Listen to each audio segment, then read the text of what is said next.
I'm going to read a headline from Desdemona Despair. It's from the 1st of July, 2015, and it relies on a story by Tim Radford, posted the 16th of June, 2015 at Climate News Network.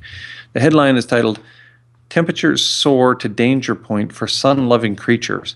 They don't have the flexibility and heat tolerance to keep up with global warming." The report is based on a paper in the Proceedings of the Royal Society B, in which authors Alex Gunderson and Jonathan Stillman tested their suspicions about overheating risks by combing through 112 published studies that delivered 394 estimates of potential temperature tolerance in 232 species of ectotherm. Ectotherms are what we commonly think of as cold-blooded organisms, lizards and fish and snakes and so on.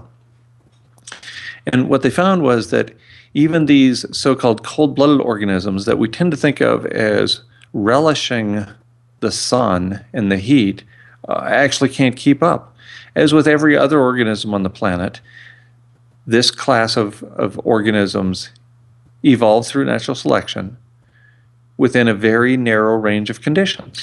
What this means is that if the temperature goes a little bit higher or a little bit lower than the environmental conditions under which these organisms came into being, then they simply can't keep up with those changes. As with the rest of us, their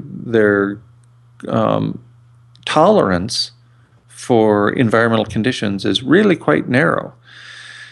How does an organism adapt? How does a lizard adapt to high temperatures? Well, typically it goes into the shade. That's about the only escape it has. Lizards have not, through their evolutionary history, had to go into water to cool off, so they don't, because they don't have that adaptation, that behavior built into their being through evolution by natural selection.